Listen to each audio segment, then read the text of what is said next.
Hi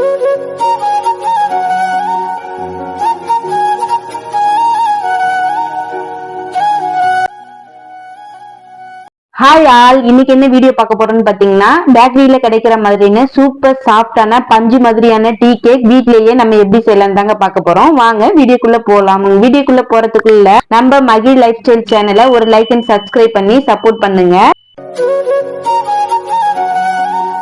தேவையான ingredients என்னென்னன்றதை பார்க்கலாம் வாங்க. எக் வந்து 15, sugar 1/2 kg, cake gel 20 gram, மைதா 1/2 kg, oil 250 ml, vanilla pineapple essence 5 mlங்க. நான் குவான்டிட்டி அதிகமாக செய்யறதுனால இந்த மெஷர்மெண்ட்ல எடுத்திருக்கேன். நீங்க கம்மியா பண்ற மாதிரி இருந்ததுனாக்கா இதுல இருந்து மெஷர்மெண்ட்டை கம்மி பண்ணி எடுத்துக்கோங்க.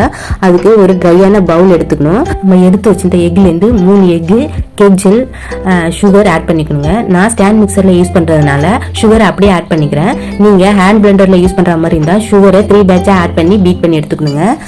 பாருங்க, சுகர் வந்து மெல்ட் ஆகுற வரைக்கும் லோ ஸ்பீட்ல வச்சுட்டு அப்புறம் ஹை ஸ்பீட்ல வச்சுக்கலாங்க. அதுக்குள்ள நம்ம எடுத்து வச்சிருந்த எக்கை 1 by 1 வச்சுக்கலாங்க. பாருங்க எந்த அளவுக்கு ரைஸ் ஆகி கிடைச்சிருக்குன்னு. இந்த அளவுக்கு ரைஸ் ஆகி கிடைக்கணுங்க. அந்த அளவுக்கு நல்லா பீட் பண்ணணுங்க.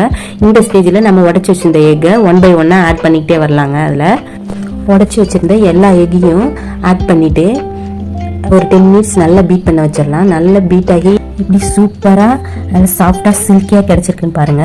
இது கூடவே 1/2 teaspoon pineapple essence, 1/2 teaspoon vanilla essence mix பண்ணி எடுத்துக்கலாங்க. எப்படி கிடைச்சிருக்குன்னு பாருங்க. இது மாதிரி ரிப்பன் ஃபோல்டிங்ல ஃபோல்ட் ஆகி கிடைக்கணுங்க. அப்பதான் கேக் நல்லா ஸ்பாஞ்சா சாஃப்டா கிடைக்குங்க. எடுத்து வச்சிருந்த மைதாவை 3 டைம்ஸ் லீவ் பண்ணி எடுத்துட்டு 3 பேட்சா கட் அண்ட் ஃபோல்ட் மெத்தட்ல நம்ம மிக்ஸ் பண்ணி எடுத்துக்கணுங்க. கட் அண்ட் ஃபோல்டு இது மாதிரி தாங்க கட் பண்ணி ஃபோல்ட் பண்ணணும். நம்ம ஓவர் மிக்ஸ் பண்ணிடக்கூடாது. ஓவர் மிக்ஸ் பண்ணிட்டோம்னாக்கா கேக் வந்து ஸ்பாஞ்சியா சாஃப்டா கிடைக்காதுங்க, ஹார்டா ஆயிடும்.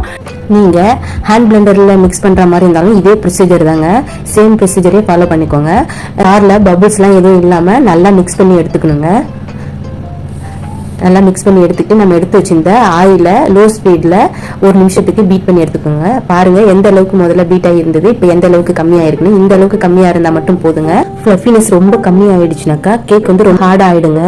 நம்ம ஆயில் கிரீஸ் பண்ணி வச்சிருந்த கேக் டின்ல பேட்டர் அப்ளை பண்ணிட்டு ஏர் பபிள்ஸ் எதுவும் இல்லாம ஸ்டிக் வச்சு டேப் பண்ணிட்டு 180 டிகிரில 10 மினிட்ஸ் ப்ரீ ஹீட் பண்ணி வச்சிருந்த அவன்ல 45 மினிட்ஸ் பேக் பண்ணி எடுத்து நல்லா பேக் ஆகியிருக்கான்னு செக் பண்ணுறதுக்காக ஒரு ஸ்டிக் வச்சு நம்ம செக் பண்ணி பார்த்தா நம்ம பேட்டர் வந்துட்டு ஒட்டாமல் வரணுங்க.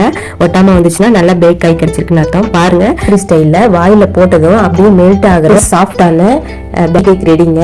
நீங்களும் ட்ரை பண்ணி பாருங்க. எப்படி வந்ததுன்னு கமெண்ட்ல சொல்லுங்க. கேக்குக்கு தேவையான இன்கிரீடியன்ட்டை டிஸ்கிரிப்ஷன் பாக்ஸ்ல வைக்கிறேன், செக் அவுட் பண்ணிக்கோங்க. இதுல முக்கியமான டிப் என்னன்னு பாத்தீங்கன்னா, எக் பீட் பண்ணும்போது நல்லா பீட் ஆன அப்புறம் தான் ஃபிளார் மிக்ஸ் பண்ணணும். செகண்ட் என்னன்னு பாத்தீங்கன்னா, கேக் நல்லா பேக் ஆன அப்புறம் நல்லா கூலாக விட்டுருங்க. நல்லா 2 hours நல்லா கூலாக விட்டுட்டு தான் கட் பண்ணணும். தேர்ட் ஒன் என்னன்னு பாத்தீங்கன்னா, 4 hours ஆர் ஓவர் நைட் விட்டு சாப்பிடும்போது தான் எக் ஸ்மெல் இல்லாம பேக்கரியில கிடைக்கிற மாதிரியே கிடைக்குங்க. இது மாதிரியான கேக் ரிலேட்டட் வீடியோக்கு நம்ம சேனலை ஒரு லைக் அண்ட் சப்ஸ்கிரைப் பண்ணி சப்போர்ட் பண்ணுங்க.